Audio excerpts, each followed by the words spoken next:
Welcome to TS chemistry board. आज हम start करेंगे एटम्स डिस्कवरी के बारे में। तो किन किन साइंटिस्ट थे जिन्होंने एटम्स के बारे में डिस्कवर किया था, तो उसके बारे में आज स्टडी करेंगे।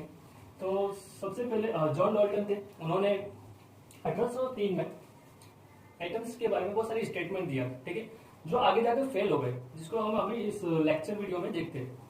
उसके बाद विलियम्स क्रूक्स थे। उन्होंने कैथोड रेस का डिस्कवरी किया था, और साथ ही साथ उन्होंने केमिकल एलिमेंट थैलियम, जो हम पीरियोडिक टेबल में देखते हैं थैलियम, उनका भी उन्होंने इसका भी विलियम्स क्रूक्स ने खोज की थी। जैसे थॉमसन थे, उन्होंने प्लम पुडिंग मॉडल दिया था। एटम्स का प्लम पुडिंग मॉडल क्या होता है वो दिया था, ठीक है। रुदरफोर्ड आए, उन्होंने रुदरफोर्ड एटॉमिक मॉडल दिया, जिसको न्यूक्लिक मॉडल भी बोलते हैं। उसके बाद नील्स बोर एटॉमिक मॉडल, ठीक है। ये जो इतनी सारी चीजें, ये बाकी सारे साइंटिस्ट के बारे में हम आगे नेक्स्ट वीडियो में पढ़ेंगे। आज की वीडियो में हम पढ़ेंगे सिर्फ जॉन डाल्टन के बारे में। उन्होंने क्या क्या स्टेटमेंट दिया था वो सब के बारे में आज पढ़ेंगे, ठीक है। नेक्स्ट हम देखते हैं जॉन डाल्टन कौन थे। जॉन डाल्टन कौन थे? इंग्लिश केमिस्ट, फिजिसिस्ट एंड मेटेरोलॉजिस्ट थे, ठीक है। उन्होंने क्या दिया था कि एटॉमिक थियरी ऑफ मैटर, उन्होंने कहा था कि एटॉमिक थियरी ऑफ मैटर, ये थियरी दिया था, ठीक है, जिसको हम पढ़ते हैं अभी। Dalton was the first scientist to use the term atoms for the smallest particle of matter, ठीक है, which originate from the Greek word atomos, meaning cannot be divided further। इन्होंने एक एटम टर्म्स यूज किया, जो कि Greek language से लिया गया है। उसका मतलब ये होता है कि जिसको हम फर्दर डिवाइड नहीं कर सकते, ठीक है। जैसे कि फॉर एग्जांपल ये मार्कर है, इसको आप कितना तोड़ोगे, एक ऐसा मोमेंट आएगा जब जाके इसको और ब्रेक नहीं किया जा सकता, जो उसको हम बोलते हैं एटम्स, ठीक है। तो उन्होंने ये स्टेटमेंट दिया। अब हम देखते हैं कि एटम्स होता है क्या एक्चुअली। एटम्स में क्या क्या चीजें होती है, देखो। इलेक्ट्रॉन्स होता है, प्रोटॉन्स एंड न्यूट्रॉन्स, जिसको हम कंबाइनली बोलते हैं न्यूक्लियस, ठीक है। इसमें होता है ऑर्बिटल्स होते हैं, जिसमें इलेक्ट्रॉन्स क्या करते हैं, रिवॉल्व करते हैं। आप देख सकते हैं यहाँ पे ये क्या जो लाल दिखाया गया रेड, ये क्या है, इलेक्ट्रॉन्स है, जो इस ऑर्बिटल्स में क्या कर रहा है, रिवॉल्व कर रहा है। ये इस तरीके से रिवॉल्व करता है। जो न्यूक्लियस है वो भी अपनी पोजीशन में क्या करता है, स्पिन करता है, ठीक है, लेकिन ये रिवॉल्व नहीं करता इसे, ठीक है। ये क्या करता है, अपनी पोजीशन में लेके क्या करता है, स्पिन करता है। न्यूक्लियस जो है प्रोटॉन्स एंड न्यूट्रॉन्स का बना है, जिसमें प्रोटॉन्स एंड न्यूट्रॉन्स होते हैं, ठीक है। ये हमारा एटम्स है, सिंपल। और जो एटॉमिक वेट है, एटॉमिक वेट किसका निकालते हैं हम लोग, इलेक्ट्रॉन्स का नहीं निकालते। एटॉमिक जो वेट है हम प्रोटॉन्स प्लस न्यूट्रॉन्स, इसका जो वेट है इसी को हम एटॉमिक वेट बोलते हैं। जो एटम्स का वेट होता है वो पूरी तरीके से कहाँ पे होता है, न्यूक्लियस में होता है, यानी केंद्रक में होता है, ठीक है। हम देखते हैं क्यों इलेक्ट्रॉन्स को एटम्स एटॉमिक मास में इसका जो मास है कंसीडर नहीं करते, वो हम लास्ट में देखते हैं, ठीक है। अभी नेक्स्ट स्लाइड में पहुंचते हैं। Statement of John Dalton. John Dalton ने क्या क्या स्टेटमेंट दिया था, तो उसको हम समझते हैं। The word atom is derived from Greek language which means undivided और इंडिविजिबल, ठीक है। क्या मतलब है वहां का? स्टार्टिंग में जो मैंने कहा कि जो एटम्स है, ठीक है, इसका मतलब क्या है, इसका मतलब है कि अनडिवाइडेड, जिसको हम फर्दर डिवाइड नहीं कर सकते। एक ऐसा मोमेंट आएगा जहां पे जाके कोई भी चीज और उसको डिवाइड नहीं किया जा सकता, उसको उन्होंने नाम दिया एटम, ठीक है। All matter is made up of small indivisible particle is known as atom. जितना भी मैटर है, ठीक है, इस वर्ल्ड में जो भी मैटर है वो किस चीज का बना हुआ है, एटम्स का बना हुआ है, उन्होंने ये कहा। मैटर क्या होता है? मैटर वो होता है, वो चीज होता है जो किसी मतलब जो स्पेस को ऑक्यूपाई करे और उसके अंदर कोई मास होना जरूरी है, ठीक है। जो हमारा लाइट है, लाइट, ठीक है, सनलाइट है वगैरह, तो वो क्या मैटर है? नहीं, लाइट है वो मैटर नहीं है। क्यों मैटर नहीं है? क्योंकि वो स्पेस तो ऑक्यूपाई करता है, लेकिन उसमें कोई मास नहीं होता, उसमें कोई वेट नहीं होता, इसलिए उसको मैटर में काउंट नहीं करते, ठीक है। जैसे कि मैं यहाँ पे खड़ा हूँ, तो मैं कुछ ना जगह क्या कर रहा हूँ, ऑक्यूपाई कर रहा हूँ, कुछ जगह घेर रहा हूँ, मेरी वजह से कुछ जगह घेर रहा हूँ, और मेरे अंदर कुछ वेट है, ठीक है, कोई वेट है, जिसकी वजह से मैं भी एक मैटर हूँ। जो भी चीज आसपास होती है वो सब कुछ मैटर होता है, ठीक है, सिर्फ लाइट को छोड़कर।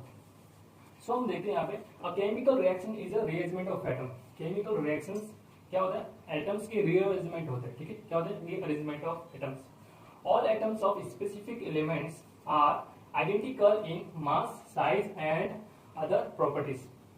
जितने भी एटम्स है, ठीक है, कोई भी स्पेसिफिक एलिमेंट है, उसके जितने भी एटम्स है वो क्या होंगे? आइडेंटिकल होंगे, मास उनका जो वेट है और साइज है या उसकी प्रॉपर्टीज से क्या होंगे, इक्वल होंगे, सेम होंगे। उन्होंने ये कहा जैसे कि कॉपर है, कॉपर का कोई रोड है, उसमें क्या होगा, कॉपर होंगे, बहुत सारे कॉपर्स होंगे, ठीक है। उन्होंने ये कहा कि सारे जितने भी कॉपर्स या जितने भी हाइड्रोजन एटम्स हैं, ठीक है, जितने भी क्लोरीन, जितने भी आर्गन, जितने भी एटम्स है वो क्या होंगे, इक्वल होंगे, ठीक है। मास में उनका इक्वल होगा, उनकी जो प्रॉपर्टीज सब कुछ इक्वल होगा। इन्होंने ये स्टेटमेंट दी है, atoms of different elements are different in size, mass and chemical properties. इसी का अपोजिट है कि डिफरेंट एलिमेंट्स के जो एटम्स हैं, ठीक है, जैसे कि हाइड्रोजन एटम्स है, क्लोरीन एटम्स है, हाइड्रोजन एंड क्लोरीन, ठीक है, इनके एटम्स हैं का जो मास है वो डिफरेंट होगा, ठीक है। हाइड्रोजन का जो मास होगा वो उसी का होगा, क्लोरीन का और हाइड्रोजन का मास मैच नहीं करेगा, ठीक है। ऐसा नहीं होगा कि हाइड्रोजन का और क्लोरीन का मास इक्वल हो जाएगा।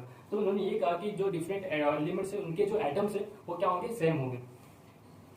सॉरी, उन्होंने ये कहा कि डिफरेंट एलिमेंट्स के जो एटम्स है वो क्या होंगे, साइज में, मास में या उसकी केमिकल प्रॉपर्टीज क्या होगी, डिफरेंट होगी, ठीक है। इतना समझ आया। अभी देखते हैं हम, atoms of different elements can combine with each other in fixed whole number ratio in order to form compounds, ठीक है। जो एटम्स है, डिफरेंट एलिमेंट्स के एटम्स या सेम एलिमेंट्स के एटम्स एक दूसरे से कंबाइन करके कंपाउंड्स बनाते हैं या मॉलिक्यूल्स बनाते हैं, ठीक है। इतना समझ आ गया। Equal and dissimilar atoms from molecules, ठीक है। इक्वल या डिसिमिलर एटम्स एक दूसरे से मिलकर क्या बनाती है, मॉलिक्यूल्स बनाती है, और मॉलिक्यूल्स एक दूसरे से मिलकर क्या बनाती है, कंपाउंड बनाती है, ठीक है। ये सब चीज के बारे में दूसरी वीडियो में देखेंगे।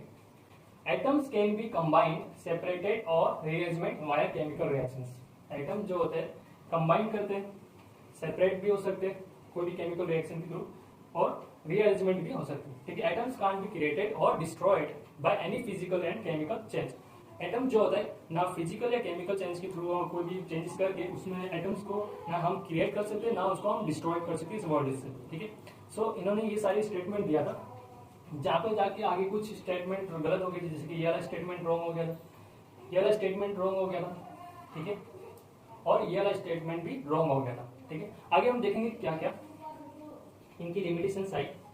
सो limitations of Dalton's atomic theory, इनकी जो क्या क्या लिमिटेशंस थी अब हम उसको देखते हैं। सो देखो, उन्होंने जो डाल्टन्स थे उन्होंने ये कहा था कि जो स्मॉलेस्ट मैटर का जो स्मॉलेस्ट पार्ट क्या है, एटम्स है, ठीक है। एटम जो है मतलब सबसे स्मॉलेस्ट यूनिट है, ठीक है, उन्होंने ये कहा। लेकिन आगे जाके पता चला कि एटम्स के अंदर क्या क्या होते हैं, प्रोटॉन्स भी होते हैं, न्यूट्रॉन्स भी होते हैं, इलेक्ट्रॉन्स भी होते हैं, यानी एटम से भी छोटे, एटम से भी छोटा कुछ है, ठीक है, प्रोटॉन्स, न्यूट्रॉन्स एंड इलेक्ट्रॉन्स।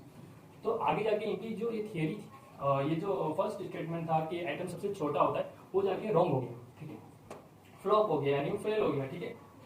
तो protons, neutrons and electrons atom से भी छोटे होते हैं, ठीक है। अभी हम देखते हैं isotopes of hydrogens, protium, deuterium and tritium, ठीक है। आइसोटॉप्स आ गए जिसको उन्होंने एक्सप्लेन नहीं कर पाए। ये क्या होता है हम नेक्स्ट स्लाइड में देखते हैं।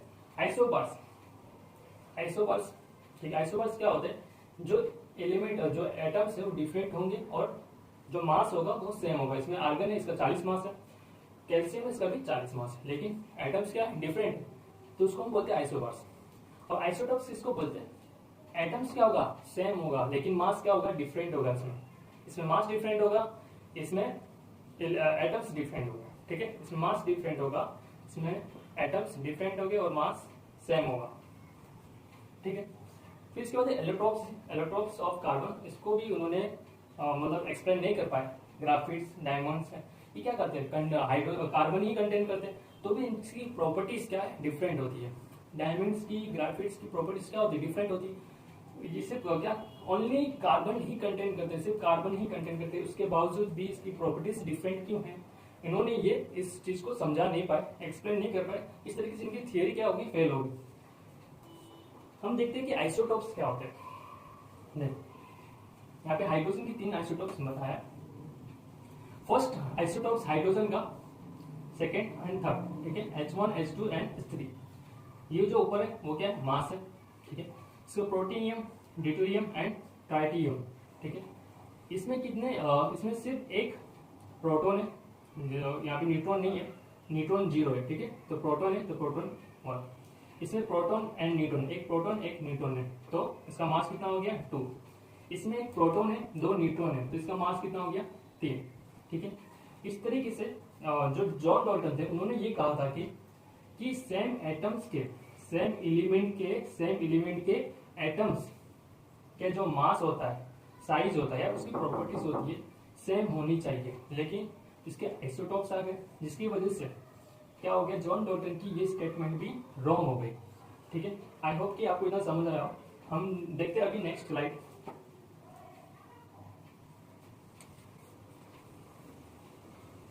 ठीक है, अभी हम देखते हैं आइसोबार्स। आइसोबार्स क्या होता है? आइसोबार्स में एटम्स क्या होते हैं, डिफरेंट होते हैं। ठीक है, लेकिन एटॉमिक मास क्या होता है, इक्वल होता है। यहाँ पे निकल का एटॉमिक मास 64, कॉपर का एटॉमिक मास 64। एटॉमिक मास इन्होंने कैसे निकाला, देखो एटम का जो वेट होता है किस पे होता है, न्यूक्लियस में होता है। जो केंद्र के उसमें एटम का पूरा मास कहाँ पे होता है, इधर होता है न्यूक्लियस में।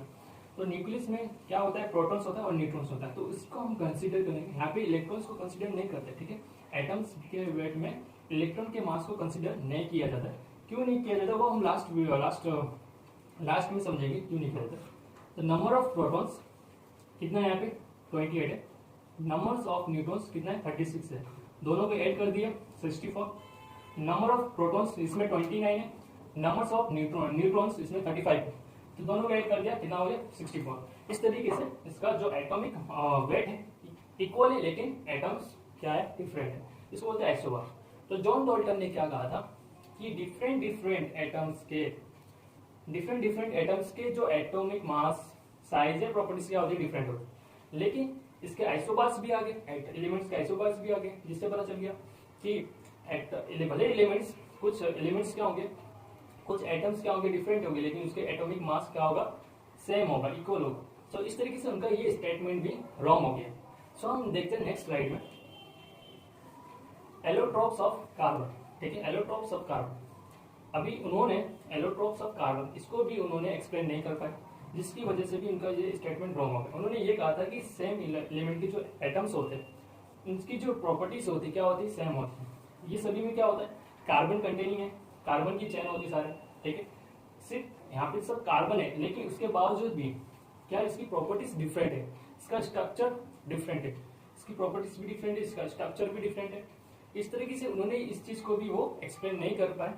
ठीक है, जो हमारा ग्रेफाइट होता है वो क्या होता है, आपने देखा होगा पेंसिल में जो नॉक होती है वो क्या होता है, ग्रेफाइट की होती है। ठीक है, घिसेंगे तो काला काला लगेगा, ये डायमंड है। ठीक है, तो इस तरीके से उन्होंने ये इस चीज को भी उन्होंने एक्सप्लेन नहीं कर पाए, क्यों कार्बन होने के बावजूद भी, कार्बन कंटेनिंग चेन है सभी में, उसकी सिर्फ कार्बन होने के बावजूद भी इसका जो प्रॉपर्टी से डिफरेंट है, ऐसा क्यों है, तो वो उन्होंने एक्सप्लेन नहीं कर पाए, जिसकी वजह से उनकी थियरी क्या होगी, फेल हो गई।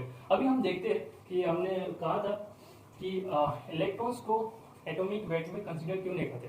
ठीक है, क्यों नहीं करते, क्योंकि इसका मास आप देख सकते हैं यहाँ पे प्रोटॉन का जो मास है 1.673 मल्टीप्लाई 10 की पावर -27। ठीक है, न्यूट्रॉन्स का जो वेट है 1.675 मल्टीप्लाई 10 की पावर -27। ऑलमोस्ट नियरली सेम है दोनों का वेट। ठीक है, इलेक्ट्रॉन्स का जो वेट है बहुत ही दूर है। ठीक है, जैसे कि 9.109 इंटू 10 की पावर -31। ठीक है, इसका जो रिलेटिव मास है, रिलेटिव मास निकाला गया है 1 इसका जो है इलेक्ट्रॉन्स का कितना है 0.0005555 AMU। ठीक है, प्रोटॉन्स का रिलेटिव मास 1 है, न्यूट्रॉन्स का रिलेटिव मास 1 है, लेकिन इलेक्ट्रॉन्स का जो है 0.000, यानी आप सोच सकते हो कितना दूर है।